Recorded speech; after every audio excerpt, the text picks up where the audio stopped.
Hey everybody. Just a reminder, if everyone could mute their audio before we begin so that everyone is able to be heard at a time. Hi, Gregory.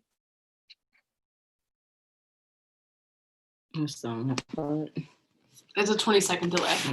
All right, so everyone is on. Except for Demetria and yeah. Arya.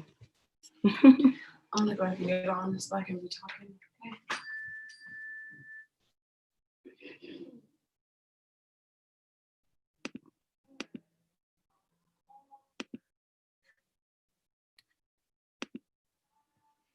Hey, Red, can you hear me? Hey, Red, what's happening? I'm just waiting for Demetria to get on. Hold on. Hey, okay. Demetria. When I tried to join, it said meeting password. Did you put a passcode on there? No. Did you have to use a passcode, Red? No, but it kept kicking me out saying I needed to register or something like that. I had to update my Zoom. It was a mess. I think it's Zoom though. There's something going on with Zoom. It is. When you go through it, when I say join, it wasn't like it was last time, because when it said join last time, it immediately connected. No, when you push join, you have to go down and push yourself, Teresa Rayford, then put that in, then you put it in, and it asks you for a member's passcode, like you put a password in there for it or something. All right, I'm gonna give the phone to Ty so she can help you get on, because I need you and Arya to get on so that we can talk about this week. Okay, so I'm gonna give my phone to Ty and just go ahead and start with the organizing talk with Red and everything. Hey, Red, what's happening? Not much. I just want to check in with everything, you know, and see how things are on the ground and how everything is in the community. I know we've been through a whole lot of stuff this past week. And I just wanted to tell everybody, thank you for all the support and uplifting our pages and sharing information that we're putting out so that people can have the tools that they need. But I wanted to also use this opportunity to find out what more can we do to help, because last week and even last night, Ted is still using the pepper spray. They're still coming out, you know, with the threats of the LRAD. And even though we're informing people of what these effects what type of effects can happen to them physically and emotionally, it seems like our city still hasn't felt that that is a reason enough to stop using them. So we got Demetria coming on, but Red, you've been more connected with everybody. How's everything going? I mean, for the most part, you know, people are still out there on the ground doing what they need to do. And the police are gonna do what they need to do as well. You know, a snake is gonna be a snake. So, you know, regardless if they say, you know, as long as you be peaceful, you know, we're not gonna, use chemical weapons and all those weapons that they use, you know, to protesters, you know, exercising their, you know, First Amendment right to protest. They still do it, you know. Yeah. And it's sad, and it's a lot of Black and brown people out there, and a lot of people that are new to it, you know. It's their first time, you know, protesting. They really don't know how to keep themselves safe. So, but for the most part, I think they're figuring it out, you know. Right on. Well, I know you heard about the lawsuit this week. Hey, Demetria. Yeah, I just was reading about that. Well, I hope that lets everybody know, you know, we're not, in our group, we don't ask for much, but people have been supporting us since everything happened. And we've been trying to make sure as much as possible that things go out to people that are out there on the front line, those groups, the organizations that are doing, most of the people we know that are doing the actual work. Okay, I hear you. Getting that done, but also making sure that we are mindful of the opportunity to provide justice to our community through our legal referral service. So we utilize some of the partnerships we have, and that could make create an opportunity for us to have something to fight for that can be maintained. Hey, Demetria. Hey. How are you doing? I'm good. I'm excited about the revolution we're about to make. We're going through this. No. The cat's out the bag. The cat's out the bag. It's obvious what's going on. Everybody know, including black, brown, white people. Everybody know. You can't cover this up anymore. We've said this over and over, year after year, instance after instance. I'm from Memphis, Tennessee, where we knew the KKK was the police. Our parents, our grandparents told us about them. It wasn't they instilled hate, but they told us and warned us about some of the evil things they do. And the police carry every bit of it out because they have a rain check. Well, we basically, we made it, we legislated it. We approved it and then we made it legal. It's the law. So they're just— it's the law. What I keep hearing is a whole bunch of people on some of these videos where they're assaulting protesters and stuff like that. And they're saying these people need training. And I'm like, no, they'll learn more about how they're able to use the law to harness the harm towards other people. And just— it's always been that way.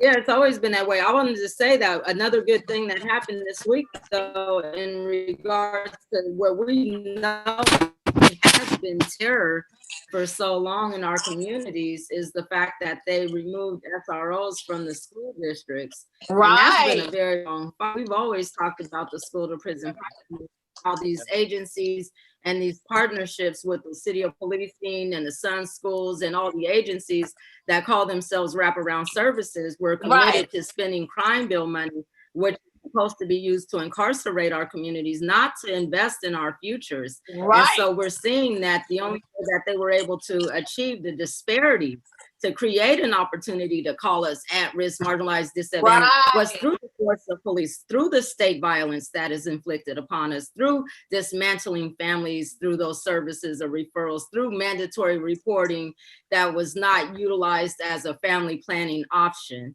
And so the revolution is actually happening because the children and those families are the ones on the front line. When I first started protesting, kids were coming up to me and asking me if I knew their parents. When I first started going to McLaren, kids were in there asking me if I knew their families and their relatives, because they were not even connected to their own families because of these policies. So one of the things that I want to dispel right now is that defunding community policing is not the only thing that needs to happen. We need to issue more audits, more investigations, and then we need to ultimately issue indictments on some of the that have always implicit in this, because when we started speaking out and demanding audits and demanding information so that we could affirm the voices of the families, we were hit with resistance and even disenfranchised from some of our own community groups. And I know that a lot of what Demetria wanted to talk about had something to do with that, but Red was pointing to say something. Okay, so I had talked to a person that knows a lot about law, and she was telling me about the like the DA's office. You know how they have the record of everybody's charges, their sentencing, where they're at, all the information behind that. They don't even have the right information on those documents. So that's something that we need to audit too. Right. You know, they don't have the right information. And a lot of times, policymakers, legislators, they use that information to affect the policies. So if we don't even have the right information on the disparities between Black and white kids, adults, or whatever, then we're not going to be affecting policy. We just had a conversation. It was dope, man. I mean, well, we're seeing right now. Well, we're seeing right now the disengagement even from the Black Lives Matter movement. There's a lot of people that are just now showing up that don't know that we're as engaged with policy and politics as we need to be. They're not engaged, they're not informed, and the civic leaders have closer proximity to those communities. And that's one of the biggest issues, is that if our community leaders have a big proximity to our community should be informed. And one of the things that we protest for is because that is our way to uplift and promote civic engagement and promotional information. So again, in my own personal opinion, what we have to do when we say moving forward, the mayor and everybody's trying to find different solutions to what's next. What do we do with the money that we're taking out of the schools? Who do we give it to? First of all, you give it to the children. You make sure that the provisions for them that have been harmed are taken care of, because they're the ones that are most affected. You don't even think about giving it to the agencies that are already established, because that's not holding them accountable. We need to hold them accountable first before we distress or redistribute information out. So I'm finding it very disingenuous that organizations actually, and I was gonna say, one of y'all might need to go ahead and mute your thing. When we talk, let's just go ahead and do mute until the next person.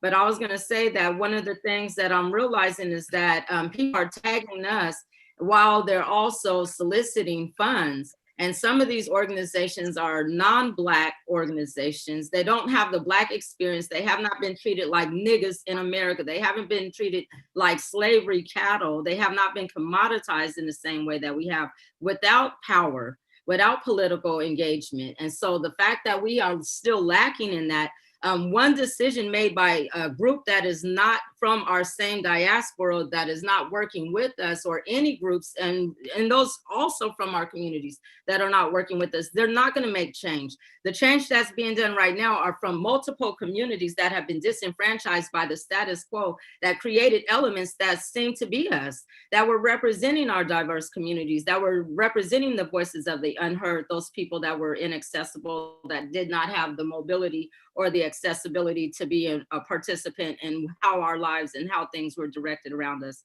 So they have to talk to them, and not those leaders that already could have done this work 30 years ago. Those contracts and these partnerships, all of that information is on the record. So even if we weren't keeping proper data, we have information on who was complicit in these issues and these outcomes that we're now protesting.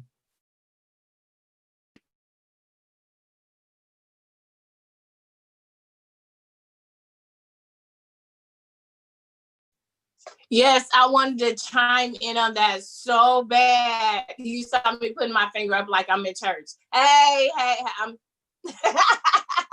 but the whole thing is we're all in the same age range.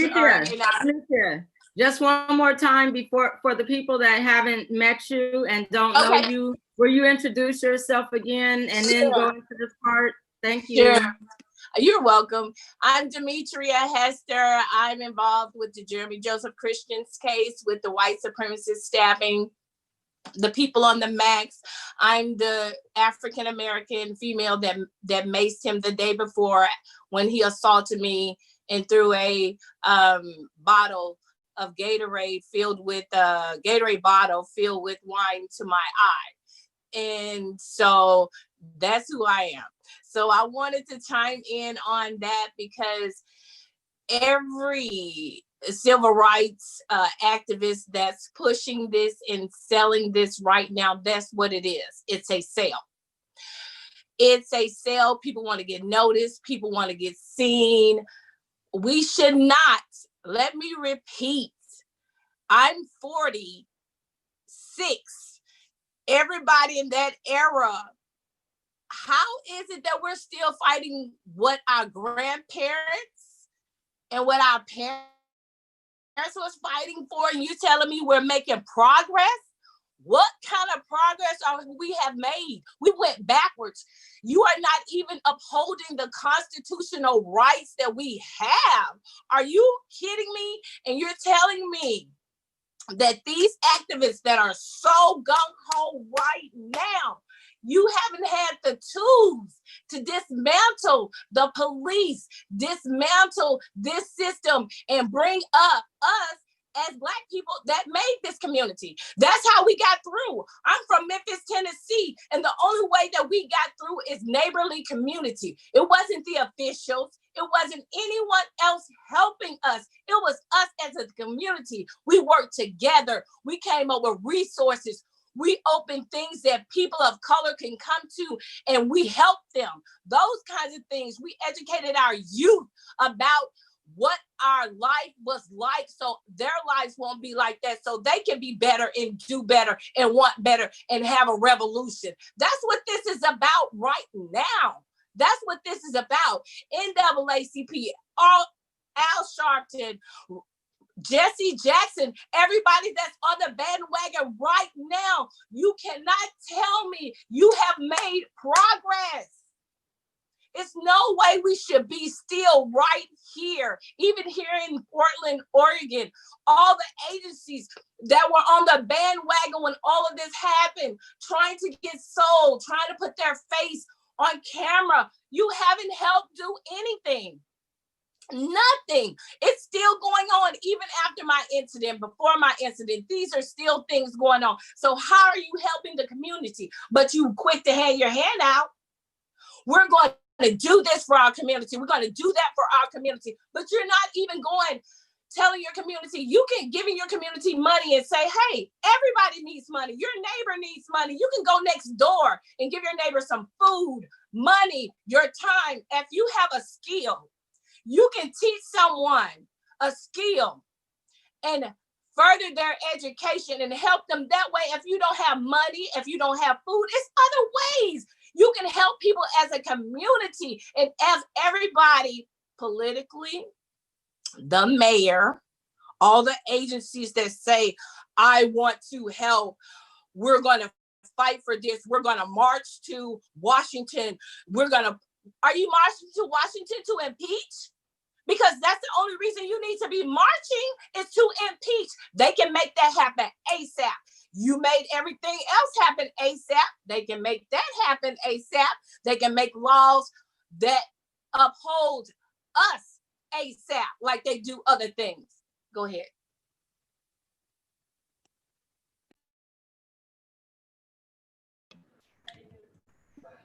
I was going to say there's two questions in here, and thank you, Demetria, because those things need to be said and they need to be heard. This revolution isn't about one thing, it's about the enforcement of violence against us for other people to achieve their goals without the investment of the people that they were supposed to serve.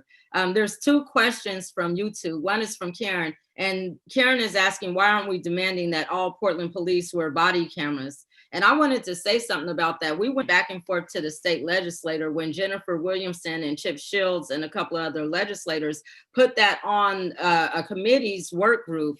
And we went ahead and passed it, and they already have the body cams. We just need to legislate dollars so that the bandwidth and the amount of time that that film is accessible and available and all the court systems and bureaucracy around it makes sense. I mean, for one thing that I've learned about lawmaking and the policy changes that we always seek is that it's easy to push something through, but a lot of the elements of the structuring and the development of these laws is not configured. People aren't thinking about the how and the congregates and the aggregates of why. When I used to go and testify about body cams, I was thinking at first that, oh, we would have access to the information. But in hearing testimony from other groups that were there for it or against it, I heard all the pros and cons. I heard information about how long it took for storage and who could have access to the storage. I heard about containment and retrieval and acquisition and where that would be placed and which agencies would be hired and all this other stuff and how long we would make it accessible and what, you know, like so much bureaucracy. So that's why I think that it's so important that people that are from communities have civic participation, because we usually ask those questions when people come to us and say, hey, we want body cams. Community members usually say, well, how does that look? What does that look like? What does that mean for us? Having that engagement before they make the decisions means that we have an opportunity to build in the aspects of how we can have access to it. How that footage could ultimately help us. Right now, as a protester, I know that since 2015, that they've been surveying us. They've been using not only body cam footage, but they've also been using live streams, and now they have different types of drones and everything else. So we have to be mindful that not only are they capturing all of this different footage of all of us when we're out protesting, but they're using it to investigate and identify us. And because of their proximity with all of these different hate groups, we should be very mindful that those type of tools that we think because of propaganda would serve us, that they could harm us as well if we don't have leaders that have integrity and value in people. And we have to look at that. So being informed and being making demands, you also have to do your research, and the main demand should always be for community involvement and engagement so you can get these answers. There was another question from Richard, and he's saying when it comes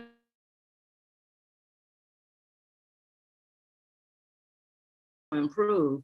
And one of the things is that a lot of the people on the front line at a lot of the organized events, I've gotten word from them that they're left also picking up the trash, picking up the things that people donate and drop off. If you want to bring things to the protest, if you want to donate things, get in contact with organizations that can receive those things so that they can go ahead and make sure that there's just enough being dropped off at these events, and that the work, that the products are being distributed fairly. We want your support. We want your solidarity. We want you to drop off masks and hand sanitizer and food and things like that. But we also don't want to be stuck with the mess. And then it is a hardship. You have to realize that you're showing up for very vulnerable communities. So a lot of people might not have transportation support set up as an organized system to transport and distribute these products. Make way to provide that type of service. And always, when you're there at the front lines, I don't care how old they are, listen to Black women. That's your role. And you can improve if you do that. Anybody?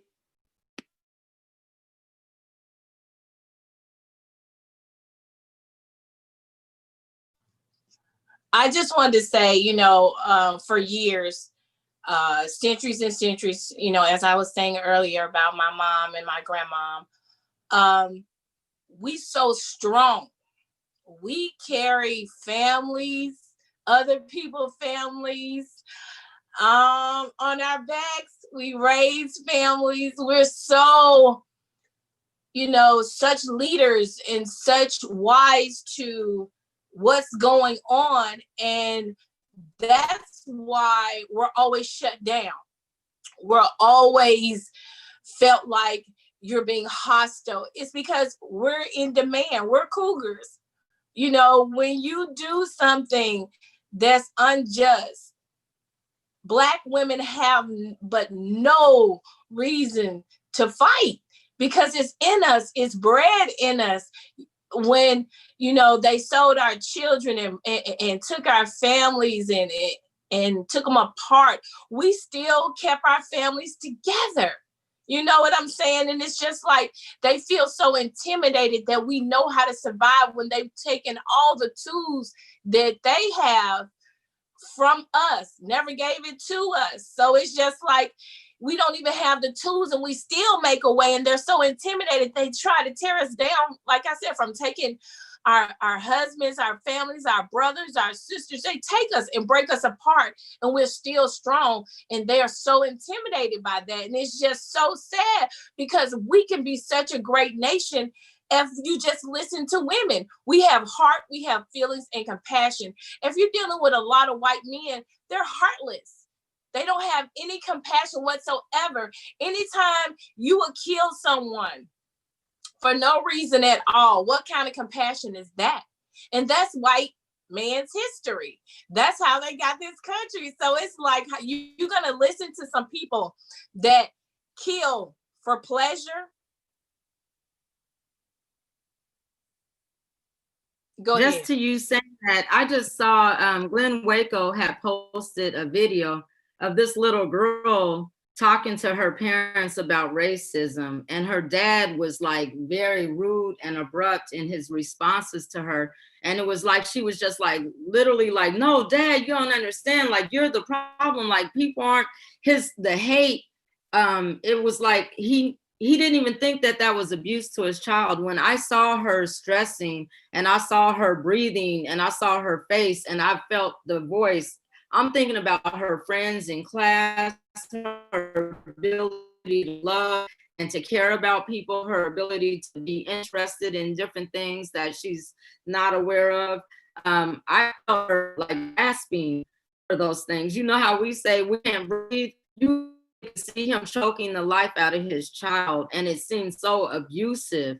And I think people need to think about that, like that hate that you have is fake. It's really not real. It's really a containment of your mental, you know, capacity to think that you would surpass someone else's humanity because of the skin color. Like the fact that you could even think in your mind that you're above somebody. One of the protesters told me yesterday that the police were running up on them saying, I am one, we are one, we are one. Like, we are number one. That's what they were saying. We are number one. And I'm like, what is that? And when I said that to you, Demetria, you living in Memphis, Tennessee, and having closer proximity to people even discussing white supremacy, which we don't do here. We'll say something like in white supremacy or all hate, you know, but we're not literally giving people the information. I'm looking at videos and YouTubes from our Portland protests where people are saying, who are the Proud Boys?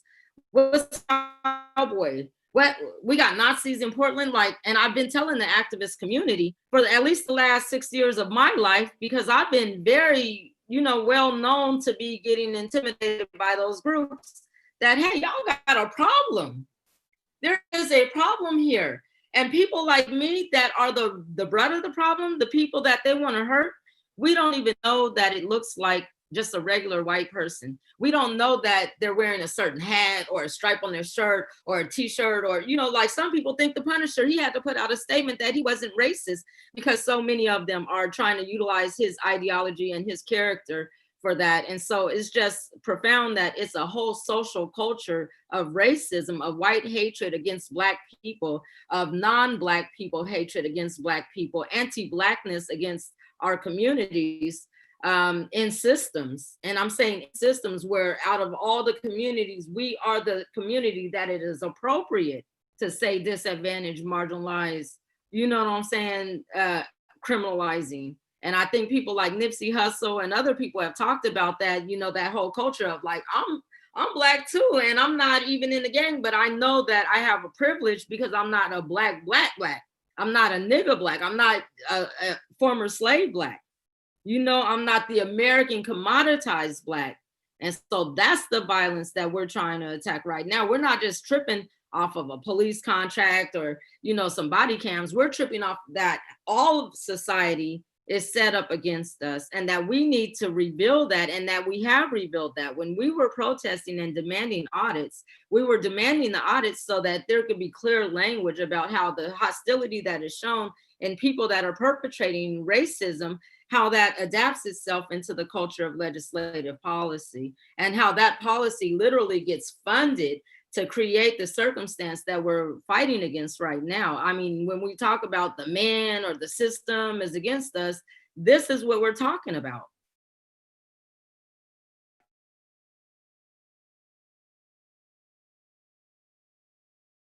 Somebody named Jenna that has a question from YouTube is asking how and where to track protests that are happening. We're helping with mostly seeing that protesters have their rights to protest and that those rights are protected as an organization. And so we're not trying to out anyone that is having an event.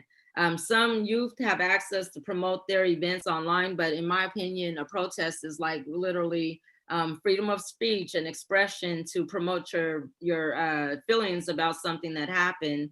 And so I won't be utilizing our platform to promote that information, because what we have realized over the last couple of weeks is that when people that are Black mostly promote community organized events to express themselves, and especially if we're standing up against violence, and especially white supremacy or police brutality, that the persons or the organizations organizing those events, even if they're children, even if they're family members, even if they're people that just want to do the right thing, that they're usually targeted. And we don't want that type of violence to be directed at anybody that just wants to make sure that their neighbors and their community are aware of what's happening nationally. So if you're doing something to wake up your neighborhood and to wake up your community and to let people know that don't know what's going on with the Black Lives Matter movement, don't understand why we're out here, make sure you do that stuff. And if you need any support systems, just hit us up. We have a website that has don'tshootpdx.org,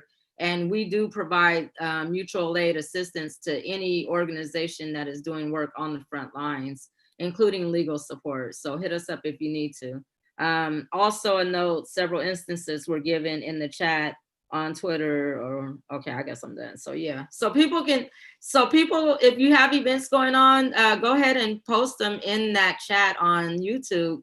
And then also somebody that has it, Gregory, if you can, if all the Black people that are on YouTube want to join us on Zoom, I think we have space for up to 1,000 people. So if Gregory wanted to drop that link in, that'd be great. But make sure when you join, you mute your video and you mute your audio.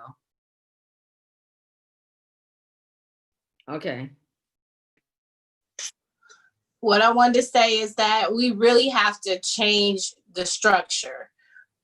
This structure has destroyed us so much that it's become normal. You know, everybody normalized being poor. They make fun of it, which our economy can be where everybody can afford to live. And it's just that strategic system that keeps us down, saying that, yeah, there's poor people. It shouldn't be. It shouldn't be that way. We have all the resources and all the tools, but they take that money and put it toward them. They don't put it toward the community. And they'll say, okay, I'm going to donate $1 million to Black Lives Matter. Instead of you knowing some people in need and helping the people in need, you're quick to give money to an organization, but not quick to give your personal time to change how you feel, to get to know your community, get to know people, and stop judging people for what our government has programmed white people and some Black people to think we are. We're strong. We're not lazy. We're endurant. We go and commit suicide.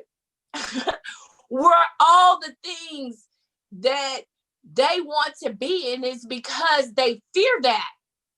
They create such a hate that they blame it on other things where they're nasty. They have too many kids, they this and they that. And it's all because our government has programmed them to think this. Because they'll bring up this incident, that incident, but that's not who we are. When you get to know Black people, we're beautiful. We're beautiful enough for them to take our culture, beautiful enough for them to take everything but wanting to be Black. And we have our government holding all of this accountable for years and years, and we have to break up that system. We have to break up it from the president on down. All of these people were paying to represent us, but they're representing themselves. They're not in tune with their community. They don't care about their community. They're guessing. Half of them couldn't even know their neighbor's name. Half of them don't know about what's the difference between Black and white. Half of them don't care. And it's just like, you have to understand that this system been put in play. And if we don't break the entire system down, it's not going to help the entire, from the head down. You have to break it down. And doing that, that's when you change laws. That's when you work together. That's when your community comes together and say that we're going to protest the right way by protesting the laws, impeachment, everything holding everybody accountable for having all of these things still be in play, and then prosecuting the people that need to be prosecuted. And hey, put it in play just like you put all the laws that we have in play against us. Go ahead. Yeah. Hey, I wanted to ask you, so this week, June 17th, is going to be the sentencing of Jeremy Christian. How are you feeling? How are you doing? How is everything? You know, I've been so excited to expose, the system and the people that uphold the system. I'm excited about that, but going through the system, it disturbs me more and more of the. How do you feel about addressing him? Like, when y'all prosecuted him, we didn't have this uprising, we didn't have COVID, we didn't get the announcement yet. We had just got it, I think. But now with everything going on in the world, I'm just curious of how do you feel in your heart? Because I know that you were planning to do victim statements before everything went down, and then that was delayed. Do you think that there are things that you're going to be saying now that are different than what you probably would have said before? I know that how you feel is probably the same, but does the children's work, the stuff that's going on, does that inspire, any other thoughts or anything different? Yes, that impact right there. For our youth, because like the young ladies, I'm familiar with the young ladies, Destiny, and that was, assaulted on the Max. And I always encourage them, and to see them come when I testify to encourage me was such a pivotal moment that you can pass it on. You can make it happen. You can make a difference. It was so sweet. She said, we came to support you. And I said, thank you so much, because this is our youth. I refuse to have my son and my grandson grow up like we had to grow up. I refuse to. So talking to the young children, knowing they got it, they're on the bandwagon, they're going to make a change, they're not going to stop. They are furious, they're on fire with this. I'm just so excited that we have generations and generations that's supporting this, so we can make this happen. So yes, I'm excited, and I'm so blessed to have youth to support what I do, so we can, as us in the community, change so they can have a better life. The thing is that whole situation, the whole fact that all of that happened to y'all, the whole fact that happened to Larnell Bruce and so many people that probably didn't seek justice. I was on a call earlier where I was saying, again, I'm noticing that the bigger public does not even know anything about this white supremacy trial. They don't understand that these groups are out here and that those symbols can be identified. And when we're doing our protests and everybody's noticing that there's some weird energy going on, it has to be upon us that do know to educate those that don't know. So I want to go back to Richard's question about what allies can do when they show up at these protests. Compile those symbols, compile that information, bring distributed material to the protest, call it out, put it on your social media. Don't just put pictures of our community protesting, because that is a struggle. It's a personal trauma. It's not for entertainment purposes.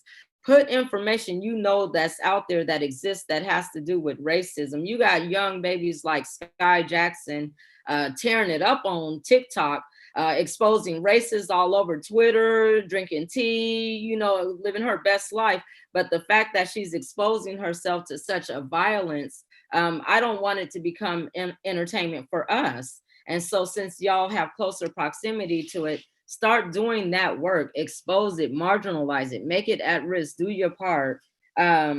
Erica is asking, can anyone come to the sentencing? What have you found out about that? Because that's something that's very important. Demetria.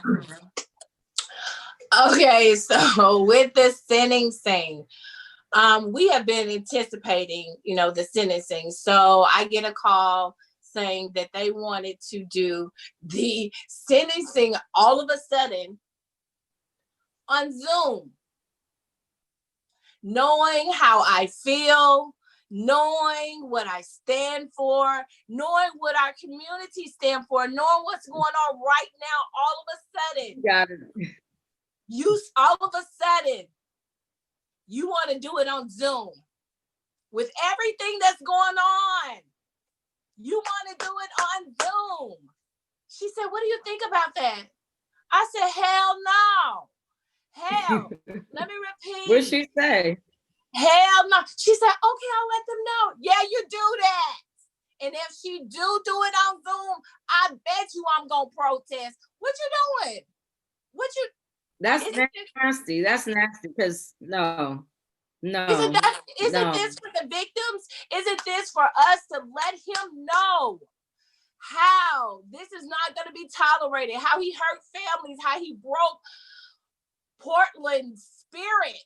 These people were going where they needed to go and trying to protect someone. I was going where I needed to go to do what I needed to do, and you assaulted me. All of this is normal. Not anymore. This is what they want. They're gonna have to figure. You know what? They're gonna have to figure that out, because I'm thinking about the fact that y'all were witnesses to this person's violence, murdering. He took lives. And to be in your home and watching Zoom and speaking to a killer, a white supremacist in that space, that's sickening. That's sickening for them to even come up. Oh, we're just going to throw you in the plug-in. You're going to need essential support when that happens. You're going to need caring and support systems. There's a lifetime of support systems that you're going to need. So the court needs to be burdened with that extra support system. They need to be figuring out, how do we bring them and their supporters together so that we can make this happen? And then what do we do for the aftercare in light of what's happening? Because even the whole way that you've been treated, the whole process of what went down is a part of what we're speaking on in these protests. You know what I'm saying? So the fact that they would be so consumed with entertaining more people or just getting it off the books, that means that they're not concerned with the responsibility and the accountability that they have as the court to do justice by the victims and in light of what's happening. And I'll let you speak to that while I check out the question. It is just a point of that. People are sitting here, how do you not know about a white supremacist known in Portland for being that, assaulted an African-American female and assaulted 2 African-American and Muslim young girls, stabbed 3 people, killed 2 in the process, 1 lived. How is it that this shouldn't be nationwide? Because this is a problem. When we were in trial, they blamed us, the victims, for what happened to us. Not only did they blame the victims, which was all of us, they recalled me up to the stand a second time, the only one for my criminal background. The only one saying that, don't you have this charge or that charge? What does that have to do with what he did? But that's how our justice system is. That's how it is with us. They use our backgrounds that was 20 years ago, saying that so they can discredit what I'm saying, but that has nothing to do with what he did. But that's why we have to dismantle the system. And you even witnessed it when we went to court. The judge gave us instructions not to talk to the juror. And so we're outside talking about the Larnell case.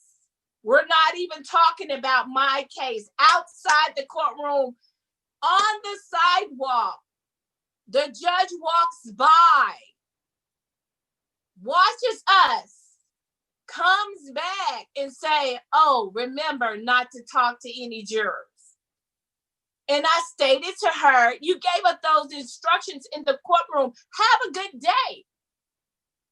Then I went and told the state. She had already told the state and said that she said, no, I was just saying to make sure that they wasn't passing by the jurors and they wasn't mentioning the case. You, come on now. And because she was the judge, they believed her. What do I have a reason to lie about? But because she's the judge in that system, it was accepted. When he turned around, Jeremy Joseph Christian, and winked at me, and I let the court know about that, the police came over to me and said, no, he said he was winking at his mom. All of these things are within this justice system that we need to break down. You're getting victimized over and over and over and over again, and we don't even get the satisfaction of going and meeting and seeing him and letting him know in the face. You want me to do it over Zoom? Are you really serious? Go ahead. So check this out. You started a revolution. Emily said, what can she do? Who does she need to complain to about the Zoom? And you know, we have a lot of people following. So who's the person that called you with that opportunity, the public official that works for all of us?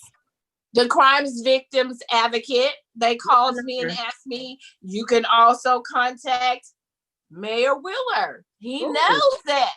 What's the email we should send it to? Mayor Wheeler. That's who you need to contact. He knows all about this. He's the one who told me that he would get a copy of my police report, and I've never gotten it. I've never heard back from him. He's the person that's let the Proud Boys in and gave them a key. He's the person that knows exactly who Jeremy Joseph Christian was. So get in touch with our mayor and let him know. Close the door, lock it, seal it, stop it. We not having it. He just needs to resign.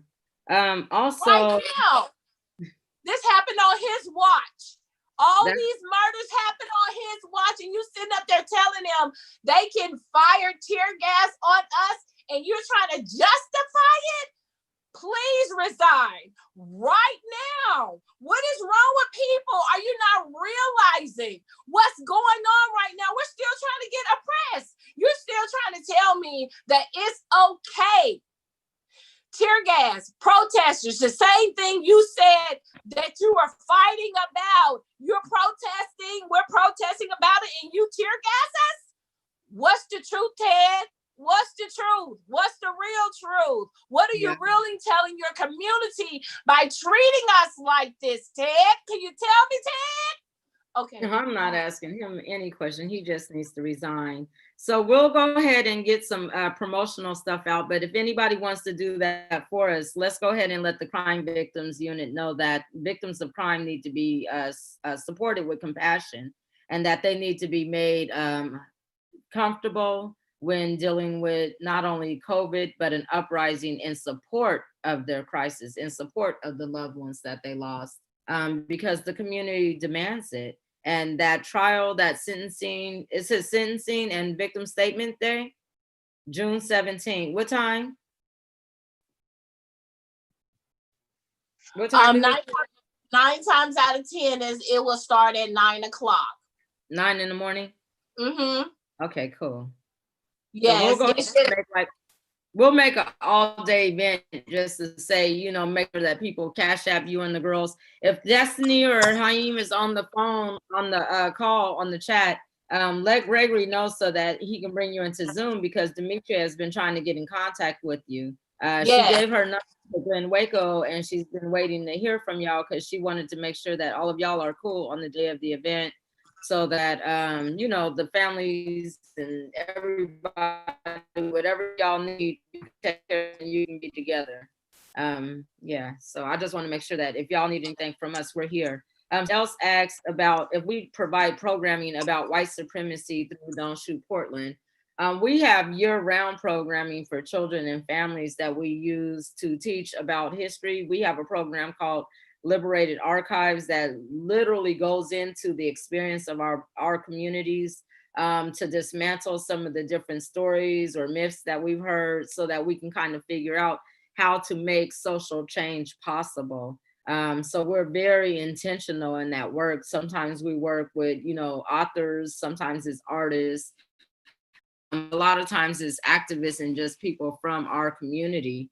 People don't power they have in their own family history. And so revealing and preserving that is one of the most important things that we've done, because for a lot of us on the front line, getting that information and being able to use it to keep yourself encouraged and inspired, it does the work. It does the work when you know the work of your ancestors, when you know the work of your elders, when you've been taken away from your land, your culture, your world, and you've been brought somewhere and you've been traumatized, victimized, terrorized. It's important that you find and connect with your roots, because it helps you to reconnect with your own soul and your own spirit, because of the dehumanization that comes with the humiliation of discrimination. I'm gonna be a rapper when I grow up.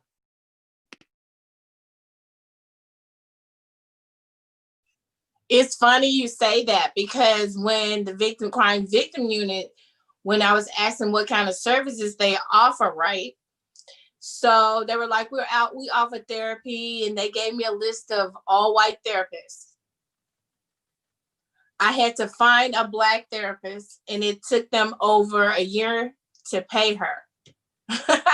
And the first thing is that if you are crimes victims person, you have to pay for yourself to go to the hospital if you have insurance.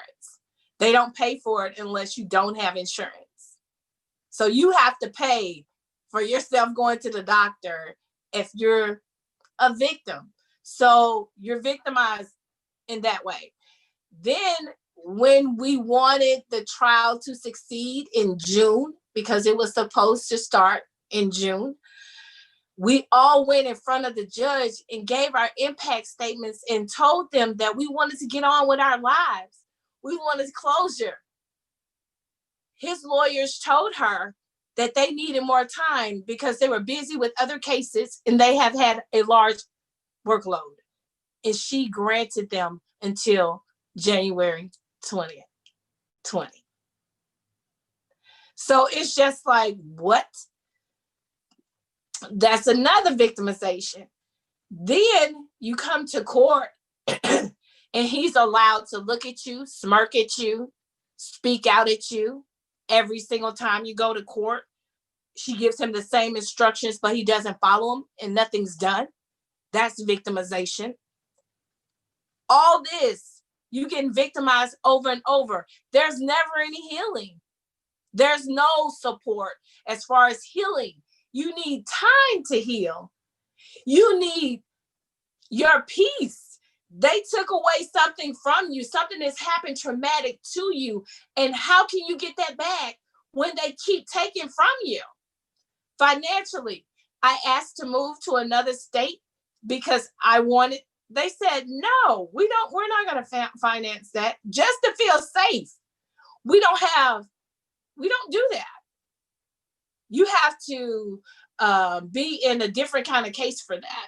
I mean, all these little things that they're telling you while you're going through court and while you're going through all this trauma and getting re-victimized over and over again. When I went to testify at the Senate to get a hate crime on the books for Oregon, they sit up there and didn't tell us that it wasn't a retroactive law, that when you were talking about techniques and the technicality of laws, that's what we're talking about right here. They write the laws and give you a little piece. Oh yeah, we'll do a hate crime law, but yet we are not going to make it retroactive. So he couldn't get charged. He's not going to get charged for hate crime in my case, or the case right now. It's because it's not retroactive. And they do those little things to try to appease you and be like, okay, let me get you these breadcrumbs. But yet you should have made a law. If you talk to our community and get our community's input on what needs to be done and the steps need to be taken, we wouldn't be seeing these inconsistent little details that are not okay. And they pass all these laws for those reasons. There's no committee to go over it to say, hey, this is not it. No, we need to do something more. Get that out of there. We need to make a retroactive. There needs to be minority committees to go in there and do that, because we can't trust white people to do it. We know as a community what we need. They don't. They're at home in their houses, living La Vida Loca, ain't got no kind of connection with the community. And it's like, come on. We need people in office that connect with us, that's telling the truth about what's going on and using the money to fix it, not line their pockets. All of this needs to be addressed, and everybody's want to put a Band-Aid over it. No, it's bleeding. It's bleeding. It's not going to stop bleeding until you fix it. Fix the problem. All of these things are how I've been victimized over and over again, and keep getting victimized financially. I had to move by myself when all this happened. No organizations was trying to support or anything. And even with the young ladies getting death threats and they couldn't get financial help. They were saying it when we had the A&E special, when they were having the A&E special about the divided states that we were in. She was pleading to Joanne then that we are not getting any financial help, and they still haven't. And it's like, you don't understand how hard it is to live your life dealing with this drama financially, mentally, and spiritually. Plus go to work, plus live your life and still try to maintain. And when you have the system keep victimizing you, how do you heal? How do you heal? So Demetria, you're telling me that, because at the time Joanne worked at the NAACP, right? And yes. I know Pastor Anjane had been at the press conference with you. So you're saying that they didn't help you? Absolutely not. They haven't even helped the young ladies that were assaulted either. The families. I'm sorry, I can't hear you. I don't remember seeing any of those groups, any of them at the court over the period of the 4 to 6 weeks that y'all had him on trial. No time that was going on, they were naming a street after another victim of violence, of hate crime. So it's just for you to say that, like you couldn't even get a place to live. Like the community wouldn't even show up. And I'm talking about the community agencies that we would all think to count on, the same ones that have been tagging my organization in saying exactly that we are not all the same. We do direct community support because there is no direct community support. Do you want to speak on your experience? I mean, it was just horrible. It was horrible. It was like I was being exploited. Like you just using me so that you can get your name in the spotlight, and I couldn't get any help. I was working for Pastor Monday at Poshines, and I still was working. I still was going to my job. He's having all the kind of meetings with me to see if Black churches can help, and no one helped. We done had so many meetings that I even cooked for. Still working. You didn't say, I want you to heal and take some time off. We're going to pay you for 2 weeks or whatever while I have a black eye and I'm a cook. None of that. All it was they're trying to exploit exploit you. They're trying to exploit, just like I said, Jesse Jackson and Reverend Al Sharpton. It's there to be exploited. They're not connected with their community. The little people that they feel like they're connected with, they're like, that's okay. No, it's your whole community. I'm part of your community. You're not connected. All it's about was lies. We're going to get this, we're going to do this, and we're going to do that. And it never happened. Never. Still to this day. And it's horrible. The same organizations that's on the bandwagon now, every single one of them, except for you. Every single one of them. Every single one of them. And you've been there the whole time. And at one point in time, I had no knowledge of who you was, and Pastor Monday didn't even tell me or wouldn't even give me your information when we was at the press conference.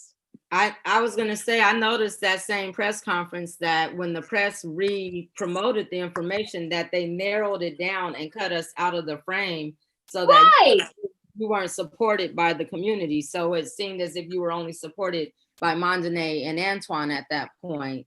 And because they're the ones who set it up. There's the one, I had no idea that I even had the press conference till the day of. Wow. I get to work and they're like, well, we set you up a press conference. And I'm just like, okay, to when? And he's like, tomorrow. I'm like, what kind of press conference have you set up? And he's like, so you can tell your story. And so Joanne tried to use that. Wow, you don't do victims like that.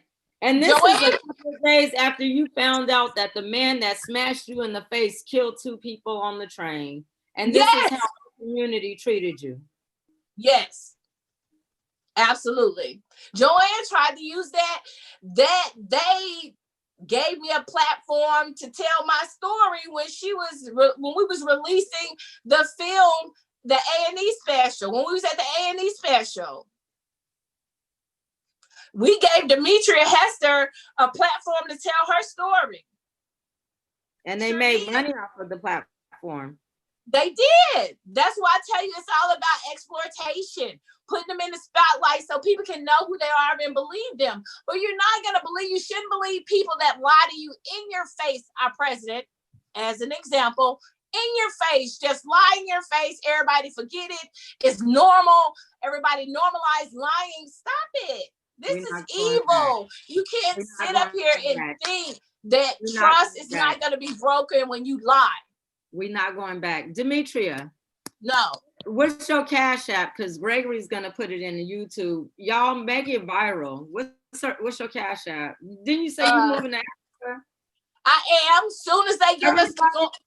Go to Black Resilience. Go to Black Resilience and ask them to make a donation to Demetria Hester's trip to Africa. Because if anybody deserves some Black Resilience support funds, I know that had that not happened to her the night before, that they wouldn't have had the evidence to show that he premeditated the murder of Black women the next day. Right. So, Demetria, what's your Cash App? Just say it. Gregory will write it into the YouTube.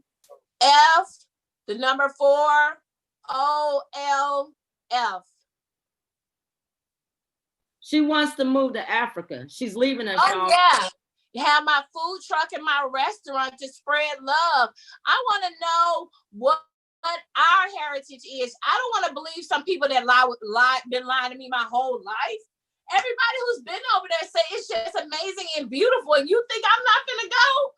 Oh, I'm finna go. Bye. If it wasn't for this coronavirus, people know me. They're like, but all of this happened for a reason. This revolution is now. And that's why I think I'm still here to get this revolution going. And what I really would love to see is all of us move to Africa and build our country back up. All this money that we're giving to a country that hates us, not today. I'm out of here. Black power. Demetria, what's the Cash App again? Gregory said I didn't give it to him correctly. F4oLF.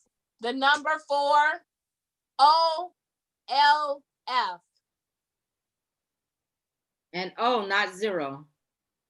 No, right. It's for Black, fighting for our lives forever. Yeah, fighting for our lives forever. Thank you for fighting for us, Demetria. I love you so much. I'm honored to know you. I'm honored to allow me to be your friend and just love you. Thank you, girl. I'm just glad I have support, you know, because it's white up here. And it's just not the white people, it's Black people white up here. And it's like when you come as a community, and I'm so used to that in Memphis, Tennessee, where, you know, we work as a community. Yeah, if your mom has some beans and my mom has some rice and somebody has some chicken, we got every 3 houses got a meal going on. You know what I'm saying? And we need to get back to that. I bet you I do go to my neighbors and I put cookies on their door and say, have a good day. You know what I'm saying? Who doesn't love cookies? Who don't love food? Who don't love love? Who don't love just spreading love instead of all this hate? I mean, I really, you know, I really, you know, feel like our community is what can get us back to where we need. After we break down this system, our community is going to be so to the point where no one's poor. We're all having. We're all having. No one's poor. What we need to be poor for when we got so much. We have so much. We have so much. We have so much, and it doesn't take but a minute to show somebody love. I love you. It just takes a minute. It just takes a minute. I love you, girl. We gonna do this. Can't wait till the 17th. They ain't not today, Satan. No Zoom. I bet you if they have to put out chairs 6 feet apart, do what you gotta do. Cause I'm gonna be there. And you ain't gonna stop me. Black power. I love you, girl. With that being said, we went ahead and had a whole lot of banners and stuff made that we're going to go ahead and give to the youth organizers and especially those young ladies. So I'm excited about the 17th because I want to know that that guy is getting every piece of what he deserves. I think every white supremacist in the country is feeling this movement right now. And the fact that you get to square off and let somebody know how we all feel. I am just thankful to you, thankful for you. I'm glad that he didn't take your life. I'm glad that he wasn't able to touch the hairs on those babies. You know, girl, I hope that the people in the country that know about this do what they need to do to eliminate it in their communities. The thing, you know what's so crazy about, I'm from Memphis, I'm so hood. We carry everything with us. So while he was talking, I'm glad you said that because I did want to make this point. I do carry other things with me as protection as a woman. My friends were like, girl, he better be glad. But what I was thinking the whole time he was ranting was that if I use deadly force on him, I would never have seen the break of day. Yet I have used deadly force on him after he did and said all the racial slurs, after he threatened to kill me, rape me, all of that. I would have never seen the light of day. And that's all I was thinking about. I want to live. I don't want to go to jail. I want to live. So I had to take one for the team and mace him. But why? Why on God's green earth did I have to do that? Why did I have to even think about that? Why? My life is in danger and I can't use excessive force. I will go to jail for the rest of my life. How is that okay? It's not. It's not. That's why we breaking this system down. It's not okay. We're not going to stop. We're not going to give up. We're going to make it happen. We're not going to give up. Whoever's going to do it, somebody better make a shirt that say, we're not going back. Like however people were trying to prepare for a post-COVID world, A post-racist world, that's what you need to prepare for. And it's not going to be comfortable. It's not going to be easy. You're going to have a whole lot of conversations, but you really don't get a choice in the word anymore, because we're not going back. Everybody on the same page at the same time.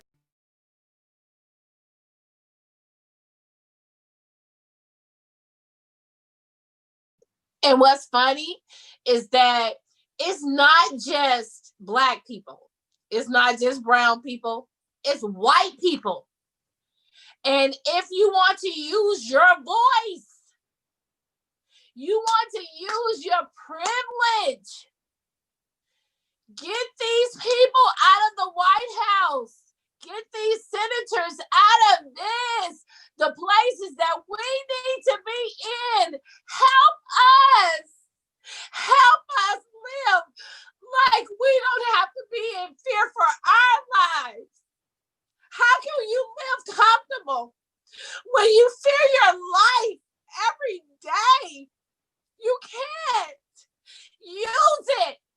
Demand change with us. Work with us. Love us like we love you.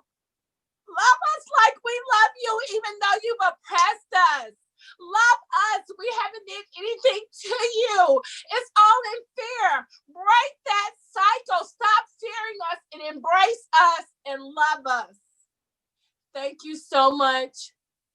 You know what? And that plea goes to us. It's okay to love us. It's okay to be us.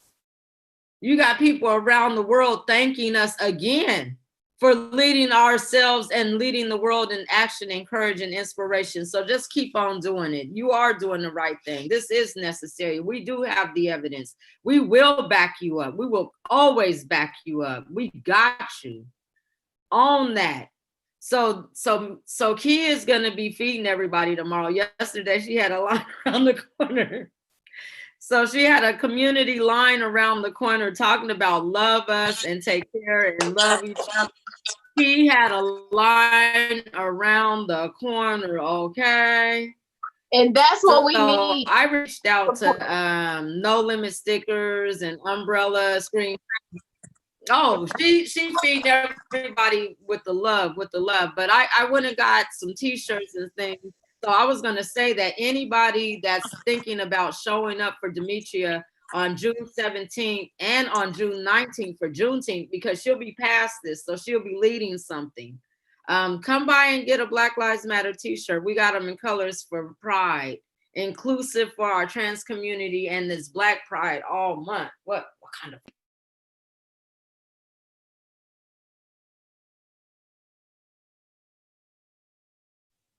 I am so glad that, you know, people are finally waking up, because it's been a long time awakening, you know, and a revolution needs to happen. And yeah, white people are going to deny it and be uncomfortable, but those are the white people that you need to point out.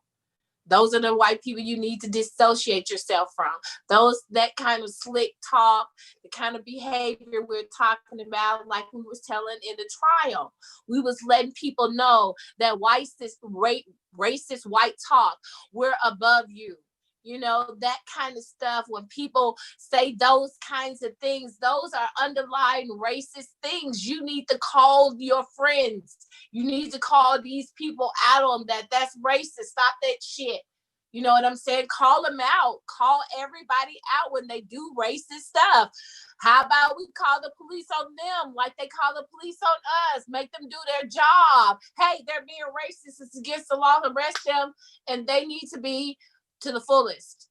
Okay, so make it a law that they, like y'all arrest us and come and shoot us. Make it a law that you can't just call the police on us. We can call them on you. We call them on you because you're breaking the law. You're being racist, and it's against the law to do that. We're supposed to be treated equal. Isn't that in the Constitution? Equal, right? Equal. I thought equal. Right.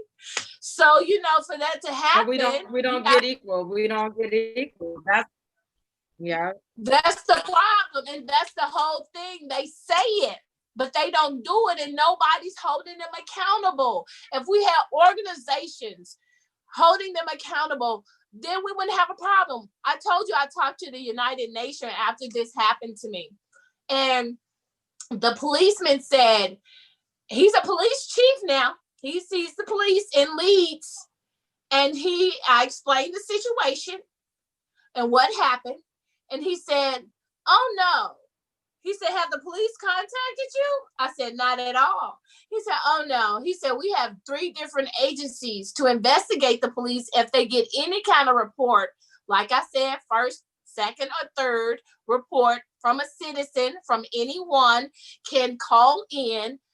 Then if he's found guilty, the police, he do serve time and go to jail and serve a harsher sentence than the regular person. So yes, it can be done. It can be done. We have to break this system down so this can be done. If you're saying you're going to protect us, do that. You're not doing that.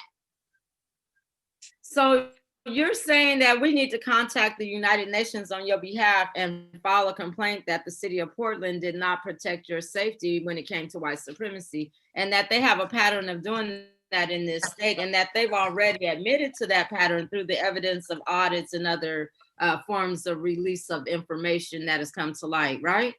Yes. So somebody smart on the line that want to go ahead and start that petition, yeah, we should go ahead and contact them. Right. You got the contact information, right?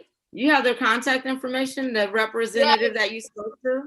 Yes, I have the chief of police in Leeds. Yes, and then I also have. Okay, so if you've experienced white supremacy, violence, or racism, and nobody in a position of concern had attributed any kind of response that would make you feel safe or protected or heard, will you please contact us and let us know? We'd like to see how many people have had that issue, so that we can compile a response to support not only Demetria, but other people who have been harmed by white supremacist policies, acts, and people, especially in the state of Oregon, and especially if you've made complaints, or if it's been filed, or if you spoke up and were retaliated against, or harmed, or even murdered for speaking up. I mean, I deal with a lot of victims of white supremacy, and a lot of people are to the point where they're not going to go and speak to the police about it, because again, we do know that those relationships matter. I'm going to share something that I wasn't going to share, but because of everything that you've been talking about, Demetria, I have to share it. The other day I was leaving Portland to kind of just get away for a little while, right? And I came to Vancouver because I wanted to go check on my family first. And I get out here and we're getting on the street, and I watched a hate crime in action. This woman ran into a Black woman from Africa and threw her body up in the air. It came back down and she rolled over her and left the scene of the crime in front of all of us. This week, okay? This just happened. I have to go speak to the Vancouver police on Wednesday. And so the fact that everybody that was in proximity, I watched everything stopped. I watched everything change. I jumped out the car and I ran to her, and I stayed with her till the police came and everything, because, well, we had to, but everybody there know that we witnessed a hate crime.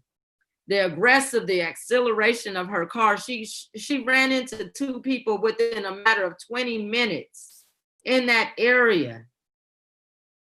So these things are happening in our community. The silence is violence. The fact that people can speak up and say something is happening and nobody can hear them. The fact that if we wouldn't have seen the European kindred hat, if allies wouldn't have recognized that as a hate symbol, that Larnell Bruce's killers would not be in jail.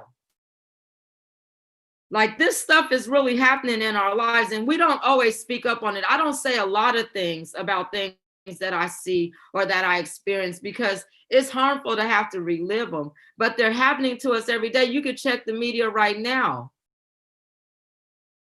So just make yourself aware. If you're an ally, do the best you can to prepare information. It's one thing to say, I'm going to be a body, but it's very important for you to identify, for us that don't know, who these people are, what these symbols are, what organizations and agencies benefit from the relationships. Last week, when we said divest from organizations that wouldn't affirm Black Lives Matter, that was just the beginning of a revolution. The revolution starts when people that are attacking our civil liberties and our safety are marginalized the way that we've been attacked just for being Black.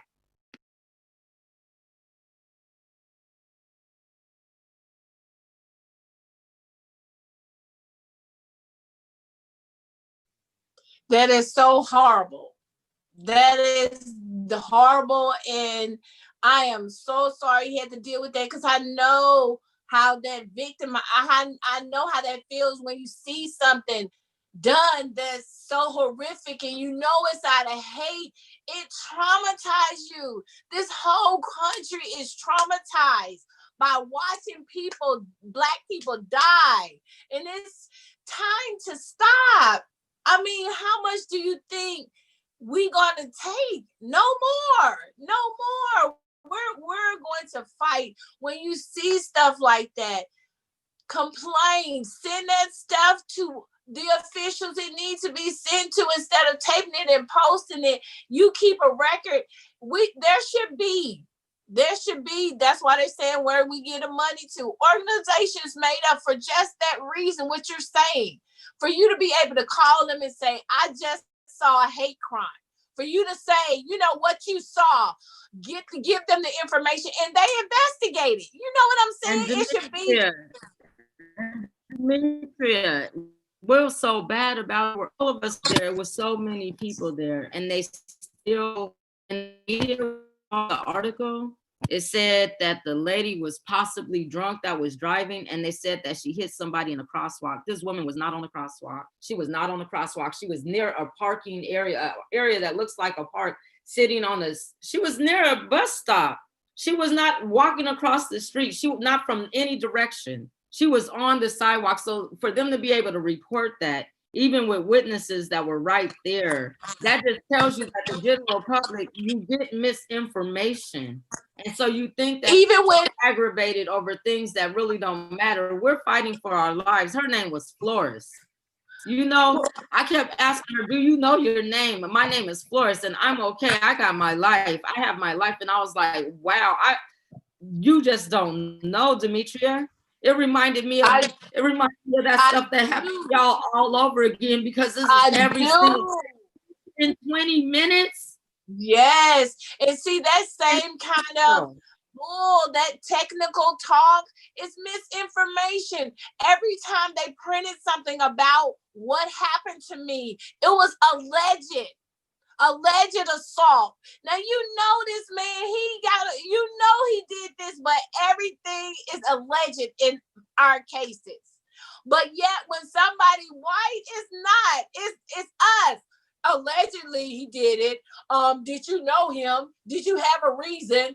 It must be a reason, you know, for to justify it. Then you're saying that the lady is drunk. White people get away with so much. It's so normal that when they get caught, that's when they get angry. They have broken the same law they tell us to uphold so many times that when you actually catch them, they get pissed off and upset. Then our government has the nerve, when they're like serial killers, to keep them. Oh, you want to keep them alive so you can study them and see why they do what they do? They do what they do because you set the tone. You've let them do it for years. Kill, murder, steal, whatever they want to do. You set the block.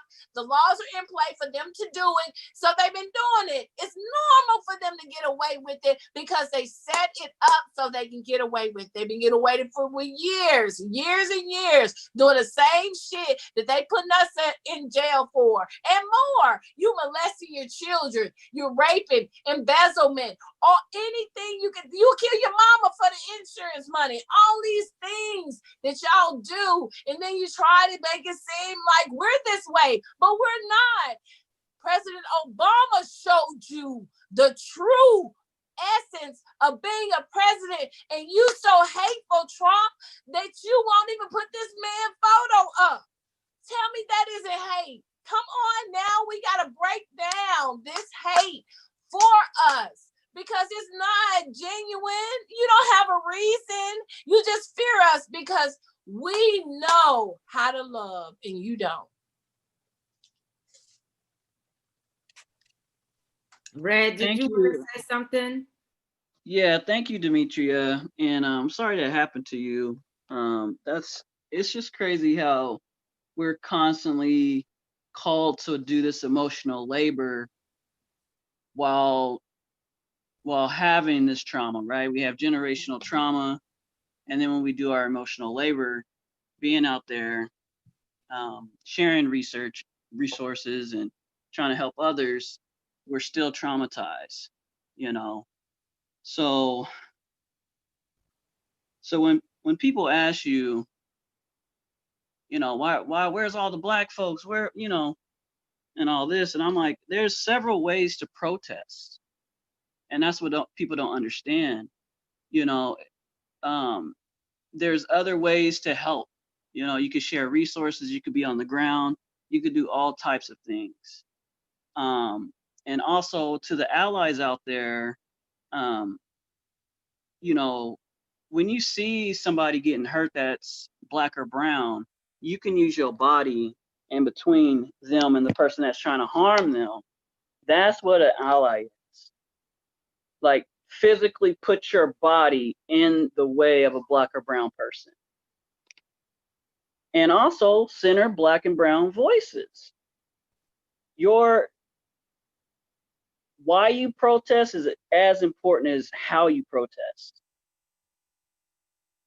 So if you see somebody taking up space, taking a lot of room, on the mic a lot, talking about all this stuff, just realize that if a black person comes to the protest, they're literally putting their life on the line. Like, if they make it home that day, that was a good day, So I appreciate your words of wisdom, Demetria.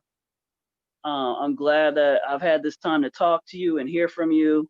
All power to the people for show. Yeah.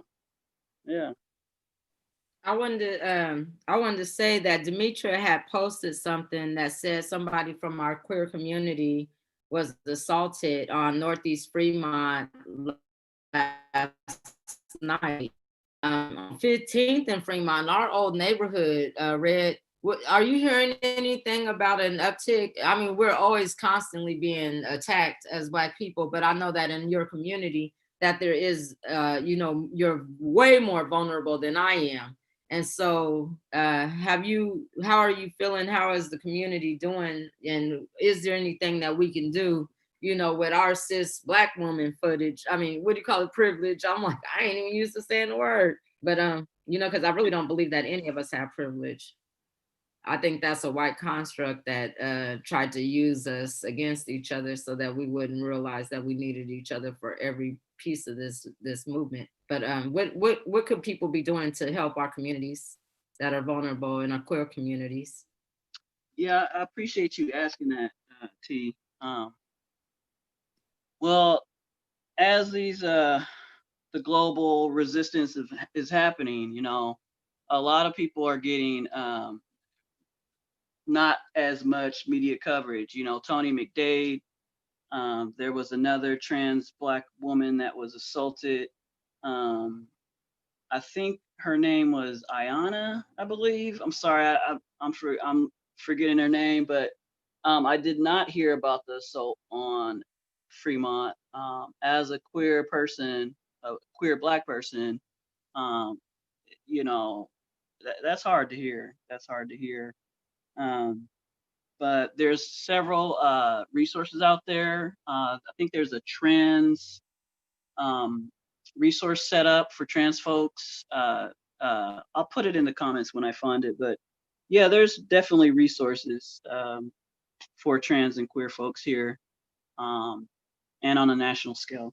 So, but yeah, like you said, like when a Black queer person does go to a protest or does put their lives on the line, they have to worry about initial, like the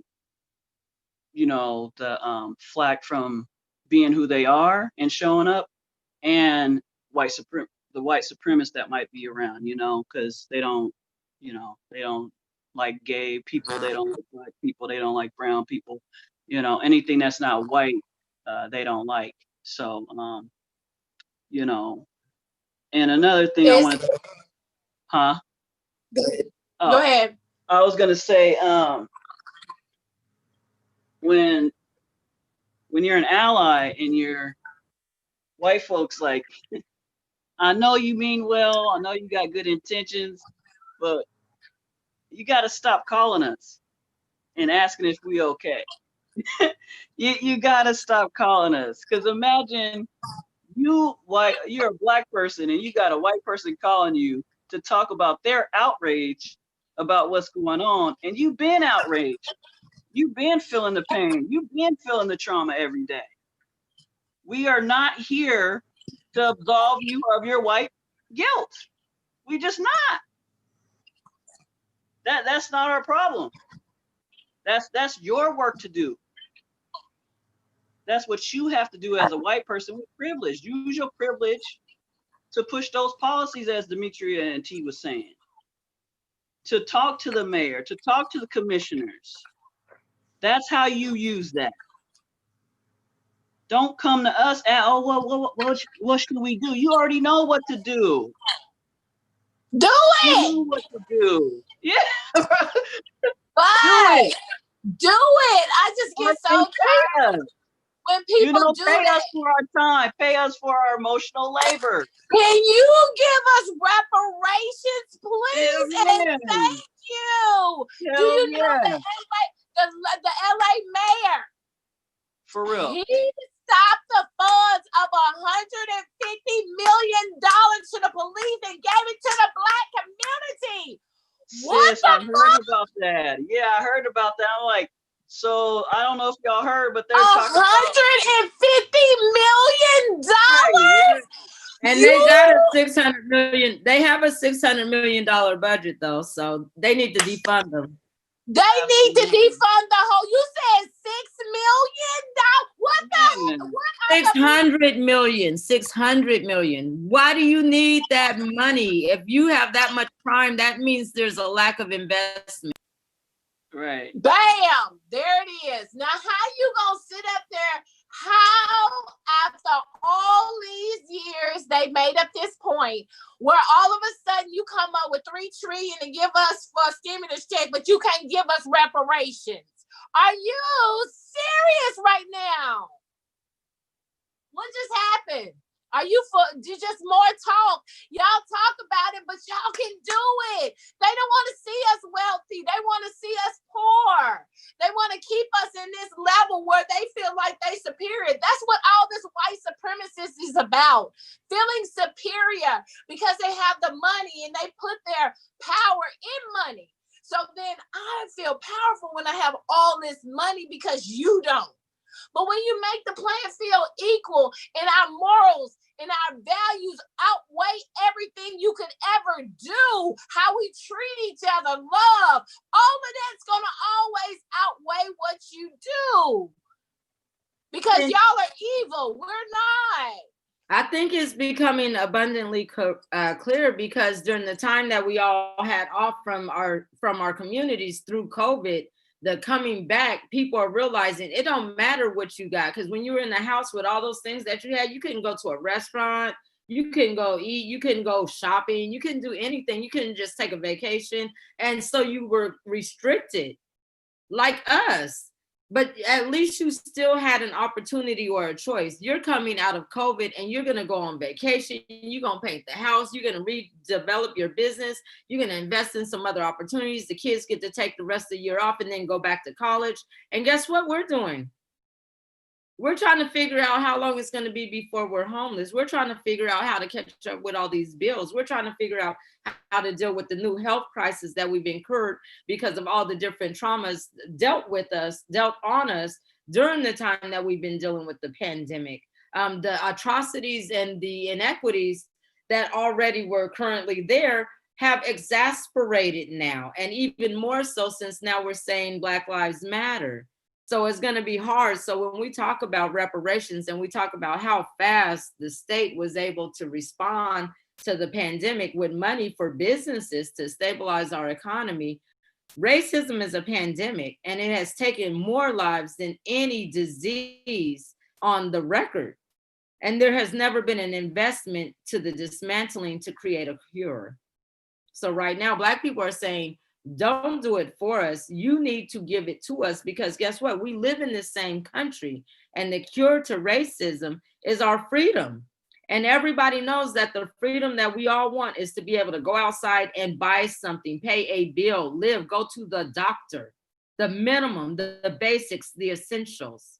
And so we shouldn't have to demand those things. And since we've seen the stimulus, we're not going to demand those things. Those things belong to us. We need white America to demand those things. We need white America to be very mindful when they do demand those things, that they don't appropriate the opportunity for those responses to go to organizations, agencies, and groups that make them feel comfortable. Don't think about how you can use your privilege to help somebody else, because that's just as violent as anything else. You get to dictate where something goes that has to do with the problems that have been atrocities inflicted on my community. Do better.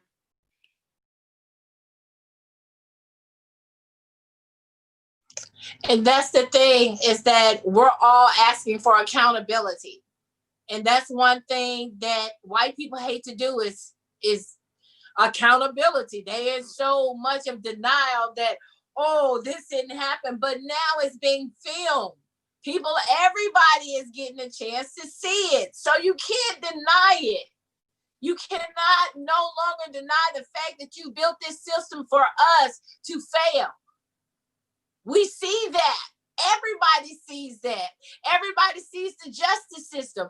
Even with this going on right now, I told you, I have seen the justice system work for this man.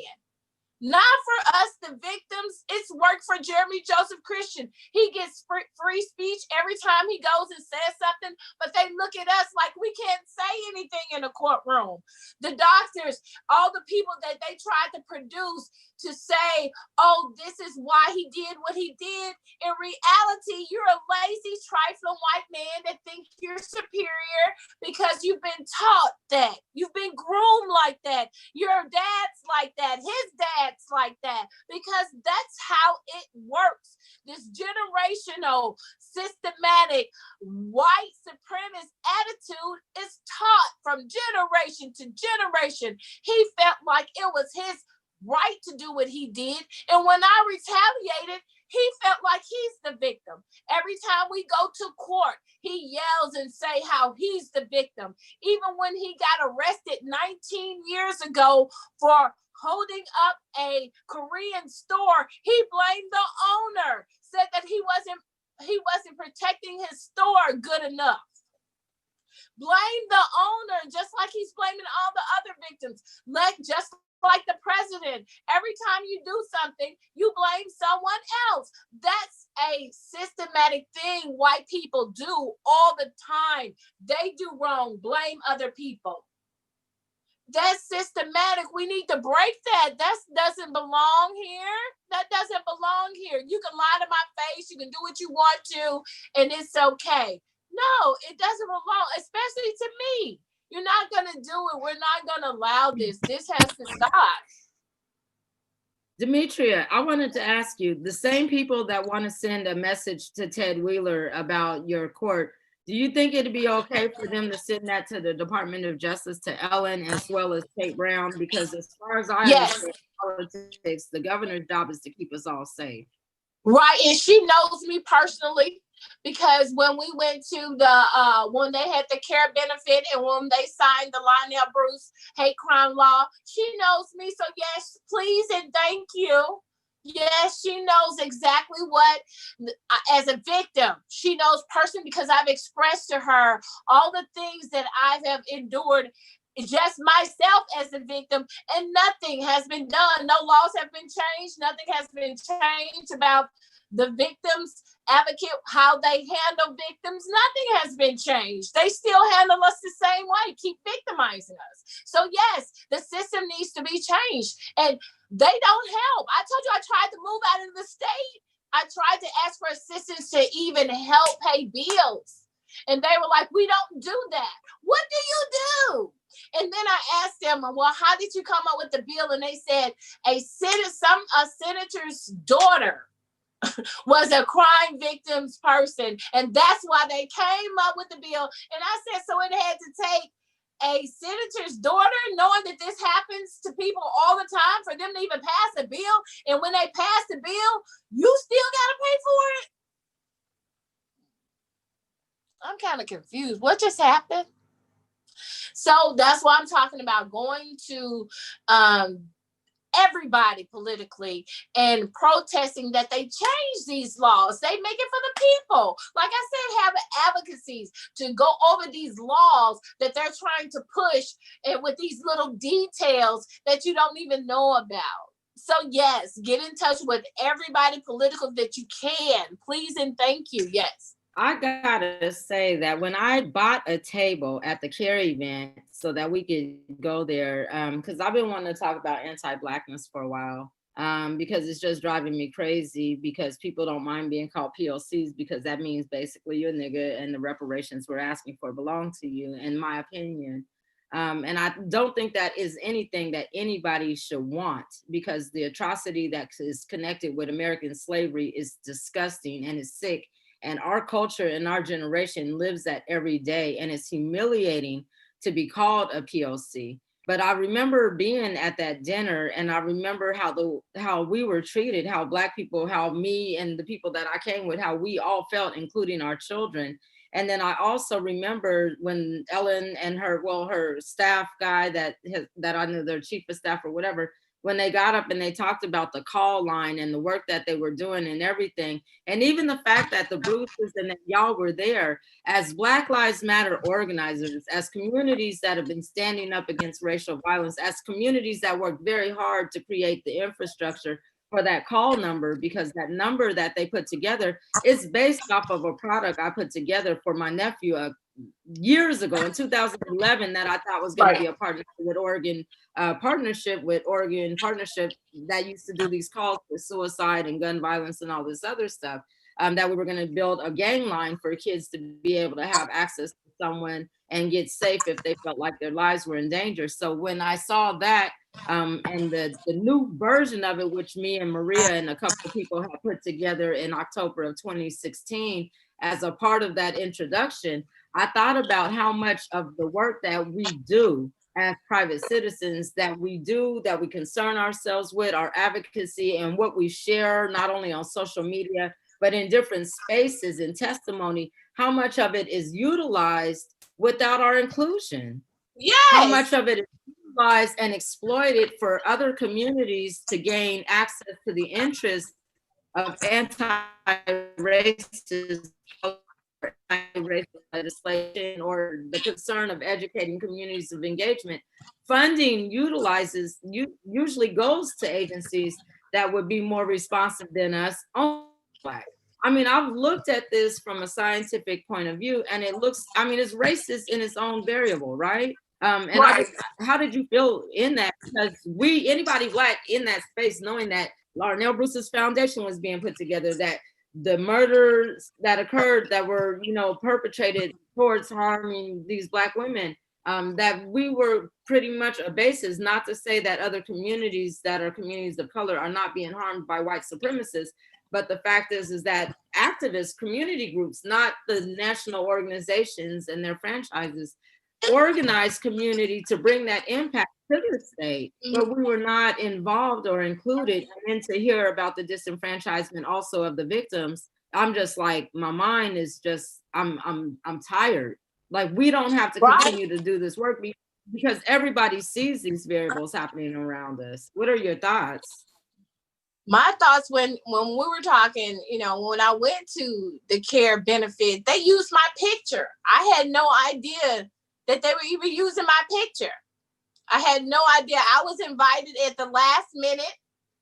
I didn't have a reservation seating. I was set with somebody else, and they didn't even, acknowledge the point that we need to fight against white racism, against Black women. It was more, like I said, it was more of a, exploitation. And it was just one of those things you're like, wow, this could have been something very powerful, you know, and even if they would have allowed you, myself, or even Lionel Bruce's family to, you know, really emphasize, they let him speak, but they really didn't let him, you know, they were just like, okay. I mean, we were all participating because it was like, we knew we didn't have a place there, but we knew we were on the table. But and it was just when I say we're not going back, that's the kind of stuff where I'm saying is that we're not going to be uncomfortable in spaces where the conversation is about us, but we're not included. We don't have a problem with calling that out. But the problem is, why should we have to? People know that that stuff is happening. The people that are perpetrating that know that that stuff is happening. I got a text. I saw somebody had shared a flyer, one of the defund flyers, right? And I'm not going to be forced to move on anybody's movement. I don't have to do shit.